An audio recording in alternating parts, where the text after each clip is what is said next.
I really prepare them for the process. I let them know that they actually are in control to a great extent about how fast or slow it moves. And they both need to be ready to move. So when your spouse is not ready, then maybe you need certain boundaries put in place. Like, okay, so we met today to talk about the house. And so we have to make some decisions. So we will return in this number of weeks to revisit it. So getting yourself on a schedule and making sure the mediator you choose is someone who guides that schedule is really important when people are in the process. I'm Rachel Green, divorce mediator and collaborative attorney. Join me as I chat about everything from smoothly navigating your way through divorce to prenups, all the while keeping the kids in mind. Good morning. I'm Rachel Green, and welcome to Keep the Kids in Mind. This morning, we are going to have fun talking to Lisa Lisser, who's the founder of LZL Coaching. She's a repeat offender coming on to this podcast for the second time. She has a boutique coaching firm specializing in divorce and life transition, and she helps people navigate the overwhelming emotions of divorce as well as prepare them for mediation and co-parenting. She's a certified divorce coach and child-centered co-parenting coach, and her background is as an attorney with a master's in Jewish education. And she has her own podcast called Dishing on Divorce with Lisa Lisser, and is the best-selling author of Divorce Decoded, a woman's manifesto for navigating divorce and beyond. And I think her own personal life experience has given her the creds to have all those wonderful things on her resume. And Lisa, I understand that you have started a new specialty, which is pre-mediation divorce coaching. So I'm very interested to hear about that or anything else you would like to talk about. So Okay, welcome. sure. Thank you so much for having me again, Rachel. I really appreciate it. We are definitely like-minded professionals. We believe that divorce is hard and it's hard on the kids. So if we can behave better, it's better for the kids. And so keeping the kids in mind is really the core of my practice. One of the things that I remember from my divorce experience is that I tried mediation, but I really didn't know what to expect. And then when we went through actually two different kinds of mediation, both with lawyers involved. And the first, I felt I had no control. I didn't know what we were talking about. I didn't know I had agency. And the second was very lawyer centered with litigation lawyers who brought in a judge. And I felt like I had to agree to whatever they said to me. Mm. And that was, And so when yeah. you say that it was two kinds of mediation, was the first one like in the private realm and the second one was court annexed, or? So the first one was private, but we had what we thought were mediation centered attorneys at our side, but the mediator didn't ever explain the process or give us a schedule. So he said, okay, come back with a proposal. And then I came back with a proposal, but my spouse never did. And so we went for like a year with nothing happening, Oh gosh. which was very frustrating. And then I got a different kind of lawyer who was more aggressive because I thought that's what I needed. Had I had a different kind of mediation experience at the beginning, I might not have had to go that route. And so I'm here because I want people to feel prepared for mediation, to know what to expect, but also to help guide it so that they really do feel like they're in charge. Yeah. And, it's so interesting because I've been in practice a long time and yet I'm still learning. And like one thing that I've been thinking about a lot lately is how when people are in that kind of life crisis of transition and sharp turn change, Yeah. they really do need to slow down and process everything. And I I'm always thinking like, substance, what do we have to do? Cost, want to be efficient. Because people can spend so much money on divorces and I want them to be happy to pay my last bill, not Yes. like Yes. going, I can't believe we spent this much money and for what? I want them to feel both things, that Right. they've gotten value for their money. But I'm realizing that I can't push them through it. Like they can't go faster than they're ready to go. And sometimes, I know what the steps are, A, B, C, D, E, and they might be in a mindset that I'm describing A, B, C, D, E. All they hear is E. Right, right. And so what I do as a pre-mediation coach is I really prepare them for the process. I let them know that they actually are in control to a great extent about how fast or slow it moves, and and they both need to be ready to move. So when your spouse is not ready, then maybe you need certain boundaries put in place. Like, okay, so we met today to talk about the house. And so we have to make some decisions. So we will return in this number of weeks to revisit it. So getting yourself on a schedule and making sure the mediator you choose is someone who guides that schedule is really important when people are in the process. So, do you mean that the mediator would be holding them accountable, or do you mean that the mediator would just keep things moving? Or So what I mean is, look, in my divorce coaching practice, I help people design boundaries. And the boundaries are really for themselves. Like you can't say, this is my line, don't cross it, because then someone will definitely cross it.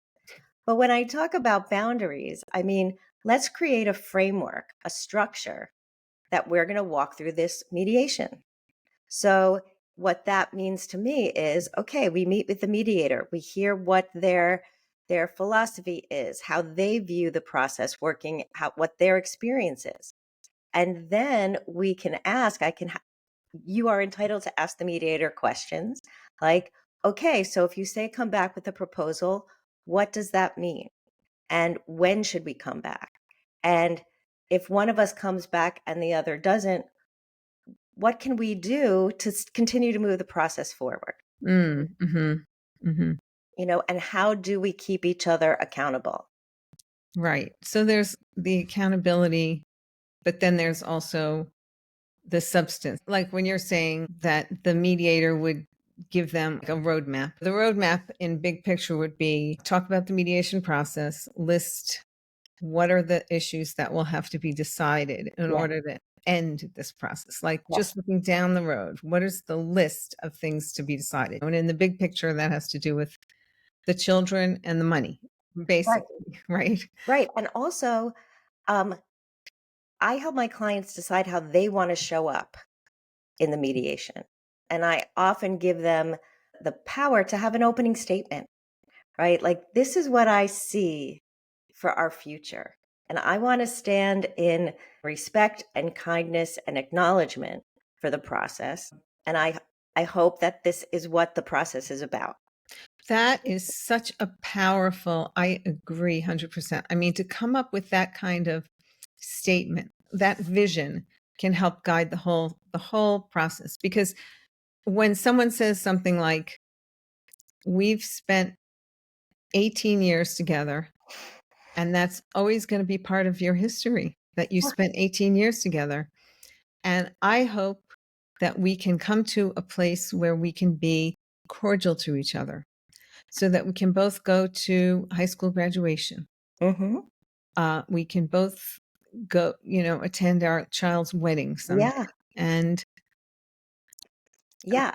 That's exactly it. So if you come to the process and you have the the strength, the confidence, the clarity to say, this is who I want to be and show up during the mediation, because I know that our relationship isn't over when the marriage is over. We right. have, And right, thinking about how do you want to feel 5 years from now? right, right. That's a huge piece in coaching. Like when you look back on this, what do you want to see? And also when your children look back on this, who do you want them to remember? Mm-hmm. Like that's a big piece of it. Yeah, that can be so powerful because when someone has an 8-year-old, they it's hard to imagine that you're going to have a 16-year-old someday Yeah. who's going to say, "Why didn't you let me spend more time with dad when Yeah. I was 8?" Yeah. And how Yeah. are you going to answer that question? Yeah.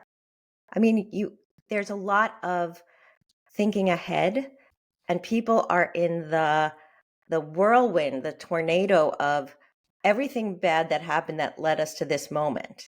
And they're stuck in that story. Part of what I help people do is remember the marriage is done, that relationship is over, so put it on a shelf. Now you're in a new relationship and you are in the business of crafting your future and developing a co-parenting relationship, which needs to be different because you Right. have different goals. You have different goals. Yeah. Yeah. Um, I'm I'm thinking of like three things at once. Like I can, I can think myself about a breakup I had years ago. That was a painful breakup, and I, wrote like a nasty letter and sent some articles or something that anyway were very negative Right. to my ex. Yeah. And I always wince when I think back on it. It was an impulse, and I was so angry and hurt, and I just didn't have the tools to say, meet me Yeah. for coffee. I have to tell you what an a-hole you are. I didn't have the ability to confront him. And it was so passive aggressive what I did. I sent this anonymous letter and package, which I'm sure was obvious that it was Yes. from me. But Yeah. I always want to say that to people, like, you don't want to look back at your divorce and go, oh, why did I do that? Yeah. And the thing is that there will always be those things, right? There will always be those things. One of the um, tools I learned when I was doing my coach training was think about all the different ways you could approach a particular issue. So there is the smartest way, there's the kindest way, there's the most aggressive way, and there's the dumbest way. And so that made me think of something that happened in my divorce. So I we were living apart. Um, I kept on asking my ex to take his clothes, and he would never come back to get them. And it had been a year. And I'm like, if you don't wear something in a year, then I guess you don't want it. So I gave his clothes away. And the next day he came looking for his ski jacket. And so it was a huge blow up. And it was before we had a meeting with the attorneys. So he was definitely digging his heels in. So that was like the stupidest thing I could have done.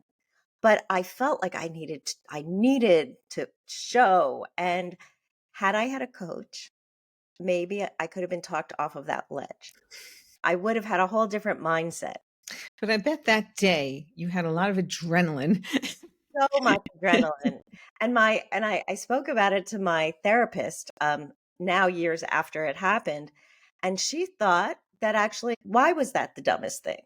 And I think that what we want to do emotionally is one level, but we're in the business of unraveling our marriage. And it's about finances and it's about money. And so sometimes we need to balance, is the emotional adrenaline and the shot of power for 1 minute going to be counterbalanced by how much I'm getting in alimony because he's so Right. mad? Like there's a disconnect there. So finding a way to like lower the temperature when you're working with a coach helps you move forward thinking more strategically, not Yeah. just emotionally. Yeah. Right. Right. It sounds like in your divorce there were a lot of issues like that I call the ostrich problem. One spouse sees where this is headed and is eager to move forward, and the other one is just head in the sand, you know, pretending nothing's happening. Right. Well, but I think really what it was, and I see this a lot with my clients, some people are committed to the conflict. Like they are serving the conflict because they want to be the fighter. They're more concerned with the conflict than actually with the end results. And when you are in a situation like that, you feel like you have to fight back. But my goal as a coach and my role as a coach is to help people unhook from the conflict, then the person who loves that conflict is not going to be fed. So are they like, I think conflict is addictive. Yeah. Is that what's going on, you think, for people? I think that it's the relationship they know. It's like in the box thinking. Like, all I know is that my ex is blank and I have to fight with all of my heart and soul, and fighting is going to prove that I'm right. So, one thing we both know about divorce is there's no right, there's no justice, there's just unraveling. Right. But people don't know that, Yeah. and people don't feel that, and they have to prove they're right. Yeah. And so the one who's stronger, in some cases it's like an emotional abusive situation. And then the person who feels weaker feels like they have no choice but to engage. Mm-hmm. And what I hope to help my clients do is see that when you don't engage, you are stronger Mm-hmm. because it shifts the power. Yeah. So I'm thinking about how often somebody who's going through a divorce can't talk about anything else. And in that way, I mean, in a certain way, when you're in conflict with somebody, you're kind of like arguing all the time. You're like walking, you're going through the grocery store and you're thinking, I still can't believe they said that. I have to remember to say this next time. And, you're kind Yeah. of rehearsing and putting together your arguments like all the Yeah. time. And it's like the most intense, interesting thing to think about on some level. So there's like an addictive quality to that.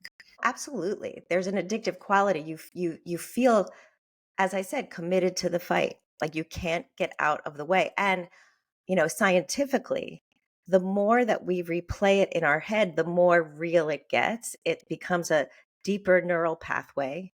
And so that's the only thing we can think about. And so we have, in some cases, no choice. Our brain is telling us we have to think about it. Right. Right. So creating a new habit where we say, once we notice we're thinking about it, we shift to something else. Yeah. Right. That's such a great tool to teach somebody how to like kind of let go of that being all that you're thinking about. And then also, there's the situation that when you're married to somebody, you do think about them a lot. And I mean, I've had clients who are saying, oh, John will never go for that. I know it won't meet his needs. And I have to say, well, John fired you from taking care of his needs. Yeah. Yeah. So That's hard. That's hard to receive, it's very even hard. though it's Yeah. true, Right. right? Right. But also, you didn't want to take care of his needs. You thought you were taking care of his needs. And so now you have the opportunity to take care of your own needs.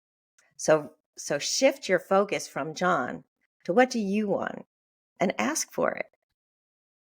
Right. And that's a road that Yeah. you have to walk down to get through, to be able to say, this is what I want. This is what I need.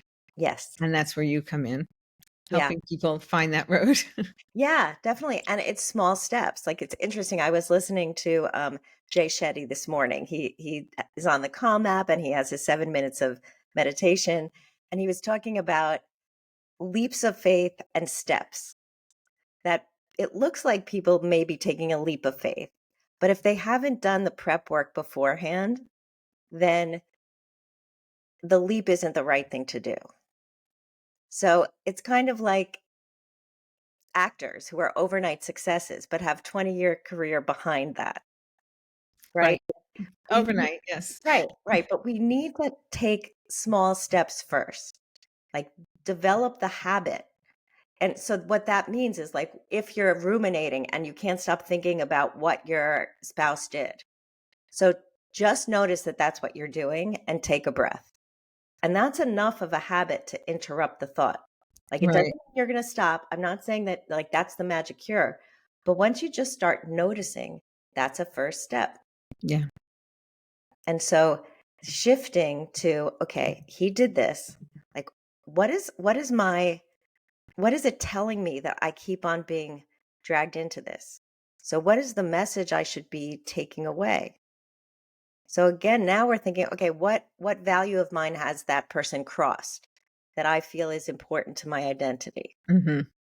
But again, like before you can get there, you have to take a breath. Right. But that's, yes, yes. And the taking a breath and the awareness, instead of tumbling into that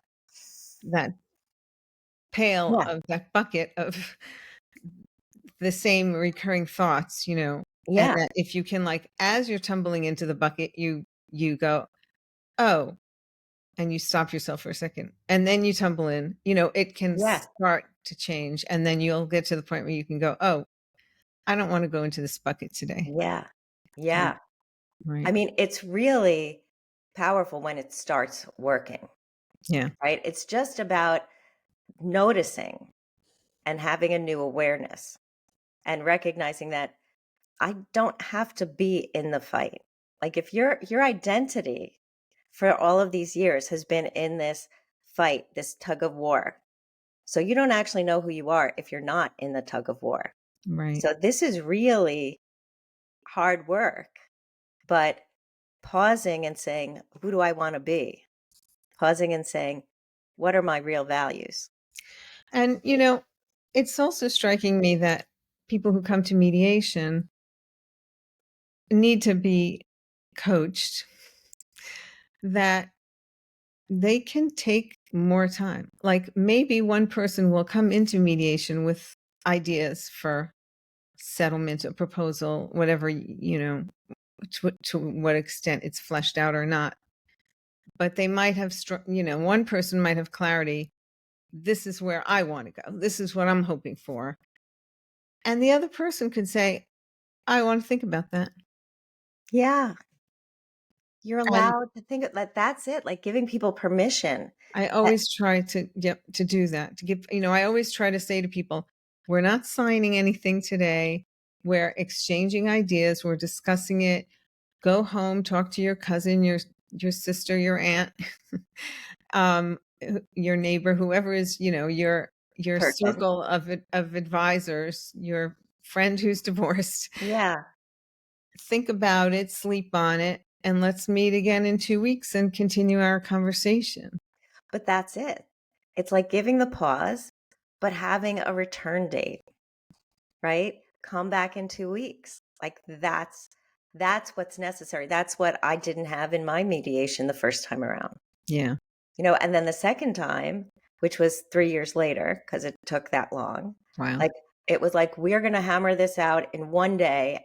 And that's that. And so for 8 hours, and then we came back in on a Sunday where I had to not go to work because it was so important to come back for the lawyers. And I agree, I felt forced to agree to things because I had no time to think about it. So, you know, I would like people to know you're allowed to think. Yeah. And in fact, I want them to think, Yeah. because that's the only way that we'll get an agreement that reflects both their voices, Yeah. is if they're both thinking and speaking. Right. So let me ask you a question. Do you find that people come to mediation because they hear it's cheaper, but not because, or some people, I'm not thinking all people, but who may not really want to collaborate? Yes, there are those people. And if their only motivation is saving money, it usually doesn't work. Yeah. We need saving money and something. Yeah. And we are trying to protect our kids from Yeah. the conflict, and saving money and not wincing when I look back at this. Saving money and both of us end up okay. Neither of Yeah. us is out to destroy the other person. I mean, I think that's the key. Saving money and both of us ending up okay. Yeah. Yeah. I think that really is the framework. Yeah. And if you stand in that framework, even if your spouse is not quite there yet, but if you continue to like armor up with, I want us both to be okay. That's the value that I want. But then we both have different definitions. What does okay mean?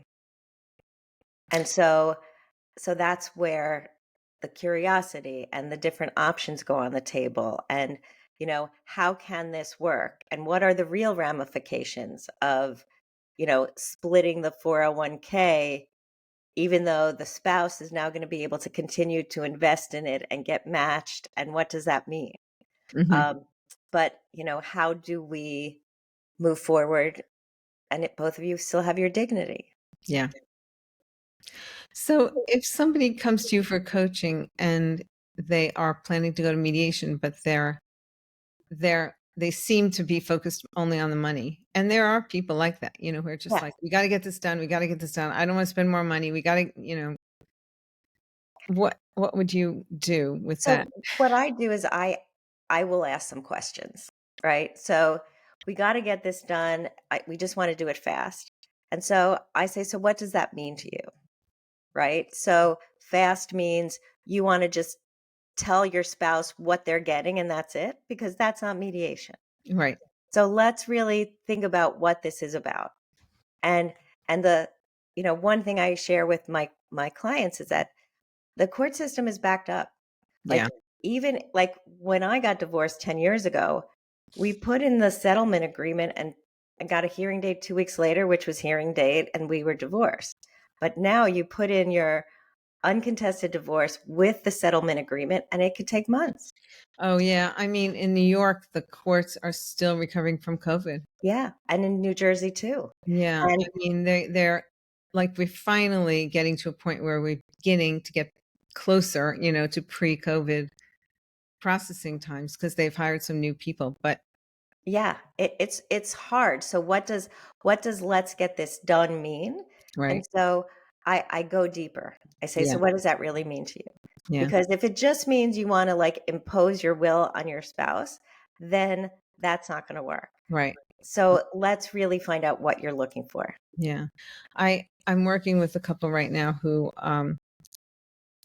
it's it's really kind of painful how they really have different realities.